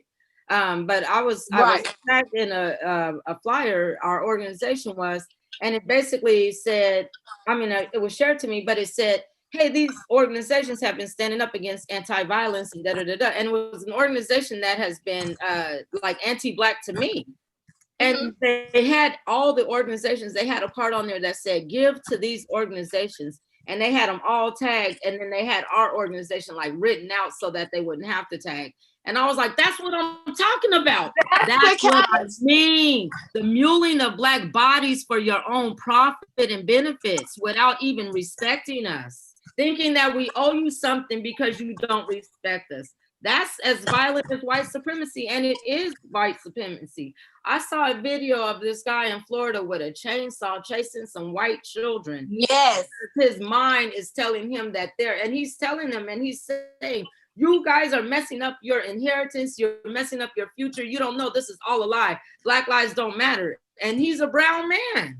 And I'm like, you're gonna protect the patriarchy system so that our bodies can continue funding this system? No, you have to stand with us against it. Otherwise, you are with them. And people wanted to say that he's a Trumper, but there are people in the Democratic Party that are just like that. I just got through running for office for 2 years. There's people in that party that wouldn't even look my way. And there were people that are in the activist community that I know personally, that I've stood up for countless times, that at the time that I was running, I felt they wouldn't even come to my funeral. Right. So what I'm saying is, because we're Black and because we've been subjected to being second-class citizens doesn't mean that we're not intelligent or that we miss those biases or that aggravated presence of racial hatred towards us. And we know that it might not be intentional. It might be social, something that you've been programmed with, but it's not going to happen anymore. We're not going back. At all, because this is we get it from the white people and Black people. So y'all been so brainwashed that you're willing to sacrifice your people for their cause. I mean, you just want to be glorified so you can get on TV and promote your business or promote who you are so that you can say you did this or you post this for this reason, not for the good and the cause of your community, but so you can get the limelight, you can get the attention. And it's not about that, it's working together. I told you, none of the agencies that use me so much as to talk and to promote, I asked for help to promote what we're doing. And still didn't get no help from no one. The cold shoulder. And this is something you're promoting too, and I'm promoting too, and I want to keep promoting, and you're not even helping.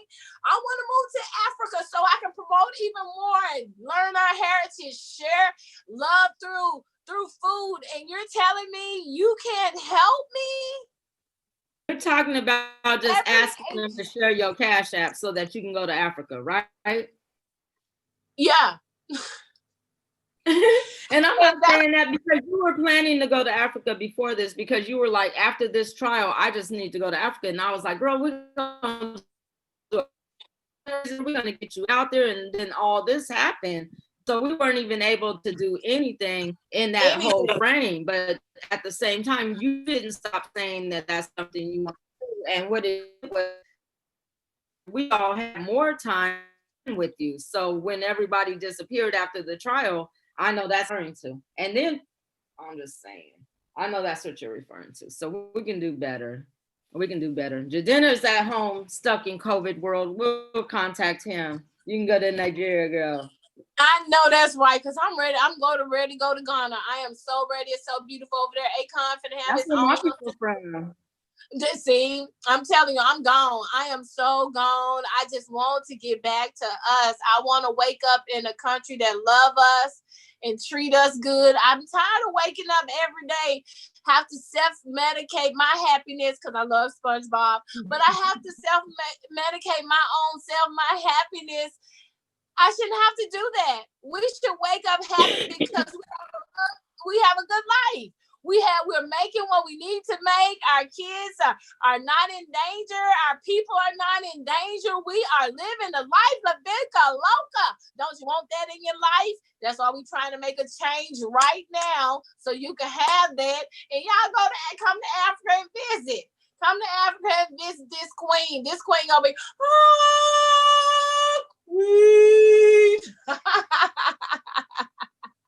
I just want to give Mother Earth. Everybody that's been there is like, it's so beautiful. And it's like, how can you not think it's beautiful when you wake up to loveliness, love? You wake up to people everywhere that look like you. And hey, how you doing? Oh, that ain't nothing but love. So, yep, I'm ready. So ready, just trying to get everything put in play. I thank you so much for giving me the money for my dream, the RV. We finna make it like the wild thornberries. I'm gonna put it on ships. I'm traveling the world. I'm gone.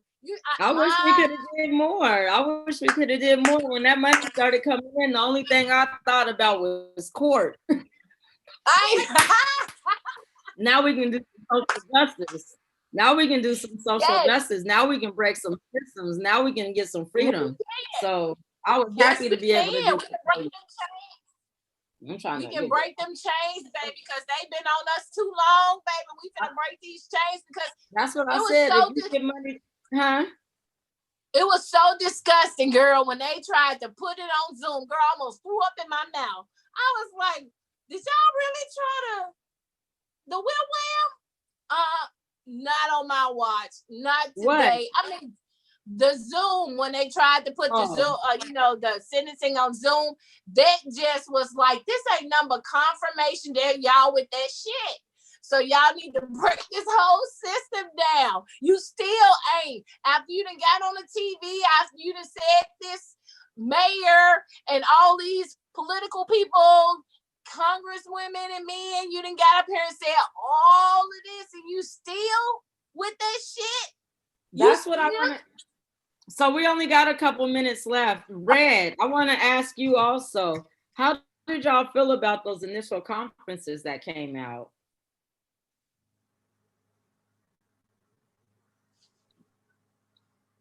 Did you see the press conferences? Hey. Yeah, I was watching those, the little fluff. They were saying, the first one was that I watched was like, the two actors or the professional protesters was out there talking about the great talk they had with the cops. And one of them was from Dallas, wasn't even from the town. It was just a lot of. I'm talking about the community. I'm talking about the ones that the mayor had with the Black community.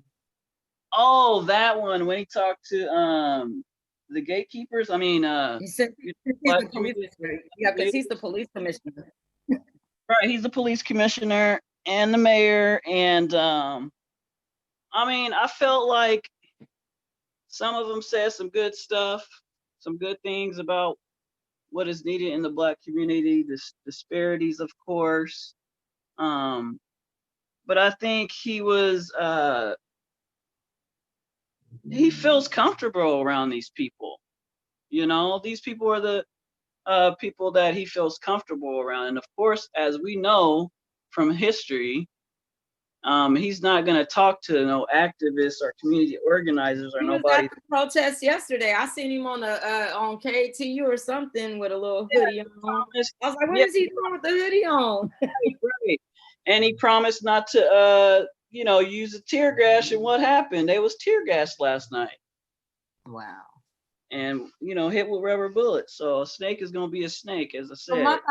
But he had all those conferences with the Black community. He had all the coalitions that he's had as his community partners and stakeholders in city government for the last 30 years that are on the sidelines with these disparities that exist that we're protesting against. So these are the people that represent our values and our needs in our community. And they came together with the mayor and they said that the mayor made promises to them, and it sounded as if there are financial promises that are being made in regards to our betterment as a people. And one of the things that I just wanted to say, and that I'm not afraid to say, is that if the same organizations, the same stakeholders, the same staples in our community that have sat by complicit as these problems have arose and have created the circumstances we have today, which is a revolution, which is the children fighting for their futures and their lives with people that are concerned and informed, then that means that they're also complicit. And I don't see why he would be making any kind of arrangements to do business further. I think that what he needs to do is deconstruct those obstacles that we are saying that we are dealing with. Why would he go to them in regards to the protest? And now what has happened? Yeah, it seemed like you cutting out. Oh, there you are. Yeah, it seems as if they've created a circumstance where now these people are able to parody, the protests. How do you feel about that, Red, as an activist here in Portland, or Demetria? I feel like, it's like they kind of co-opted it and changed the narrative around. It changed the narrative around police violence against Black bodies to peaceful protest and valuing buildings and over people. And I feel like it just kind of shifted the narrative and the talk. And so now the protests are kind of like they're the energy of the protest is not about like Black bodies anymore. It's about focusing on being peaceful so that the cops won't hurt us. And it's like that's kind of like having that abusive partner in your life, Right. and they hit you one time and they're like, oh baby, whatever, I'm not gonna hit you again, come back to me. And you go back to that person and they continue to abuse you. And I'm sorry for using that analogy because I know that might be traumatic for some. It's for me. But it's and so that's like this, that's the thing, we can't appeal to our oppressors' moral compass. It doesn't work like that, Yep. And so I think what these leaders have done, because the mayor has these constituents or these people partners that they work with, that they feel comfortable around, that can give them the race class analysis, so he can sound like he didn't up and learned as a white man the race class analysis and he understands racism and all this shit, when he really doesn't. He's a white man. He's the most privileged person in the room. You're not going to get that. They gave him that voice. And let me just say that those folks do not speak for the whole Black community, No. and I just think that they, change the narrative, and they're trying to, he's trying to be the mayor in November. So he's going to try to do whatever he can to See, go ahead. Yeah.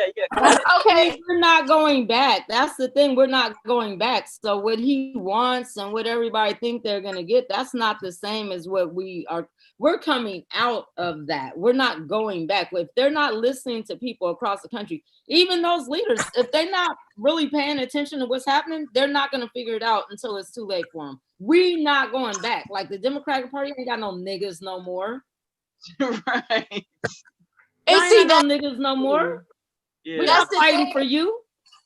that's the thing about them is that Ted will lie, like I said, like the President Trump, to your face. Oh yeah. And because he have those Black constituents Yep. on his team to say, oh, he's going to do what he said he's going to do, but they're No, we all know. getting a cut.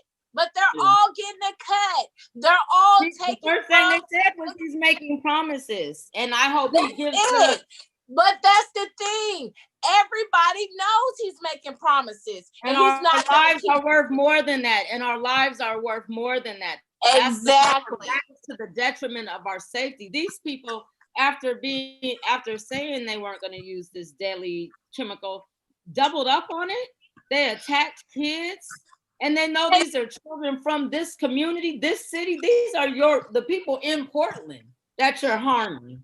Ted just gave them the open call to harm us. He just gave them the door. He didn't take no accountability for what we're marching for. He's talking about property. He's talking about police, when it's all about how you've let the police handle us. How you gave them the key and said it's okay for to lock us up, kill us, beat us, everything. You've said it's okay because you're still to this day trying to hold up this same thing. After this is what we're protesting about, you're still trying to justify it. You're still trying to coax us and say it's about the property, the buildings. You're getting funding for that.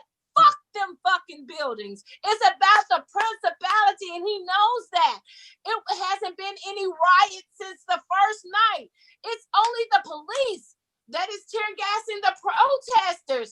It is not us. They're trying to make it seem like it's rioters. No, the peaceful protesters are getting tear gassed. Then they set up for the other people to come and riot. It's all a setup. What is Bricks doing at the places where people are supposed to? Come on. I mean, y'all got to realize that this shit is a setup. Ted Wheeler know exactly what he doing. Get back in the house. Get back in the house. Joanne, you signed it and said we should be the one. You signed off on that?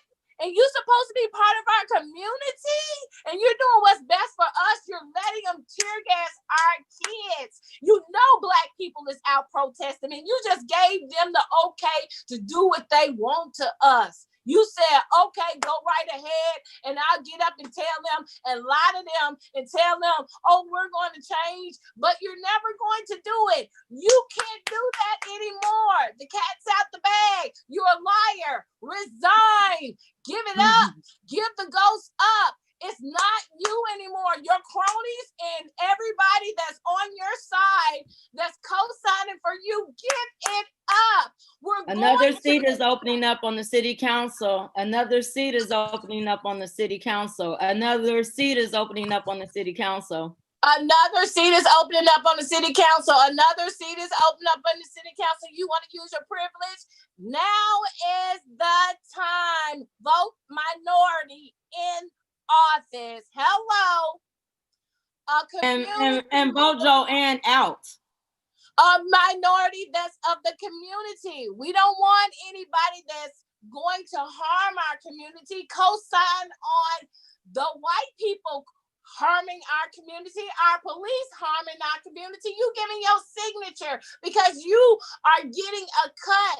It's something you're getting out of it. You think your face because you're Black, we're going to believe what you say. We know you liars too. We know every one of you are holding your hand out so that you can get the attention and the money that comes with all of this. Like we're saying, everybody's donating. And this is the thing. And here, and hold on. And let's hold on real quick, Demetria. Mm-hmm. So this is the thing. If you're actively fundraising for Black excellence or resilience or any of those things, I hope that you're sending that money to George Floyd's daughter or any of those multiple children in this community who have been affected by gun violence or police brutality. Because I know Quanez Hayes, his mama, and all his brothers and sisters, they could definitely use some support. Larnell Help Bros, brothers and sisters, they could definitely use some support. There's a whole lot of children out here, especially like Lil King, his mom got killed in gun violence. He can use some support. There's a lot of children in this community whose families, whose grandmas and aunties and people who don't have the resources could actually use that resilience fund, and they don't need you to fix a meal for them and drop it off. You know, somebody asked me that question earlier.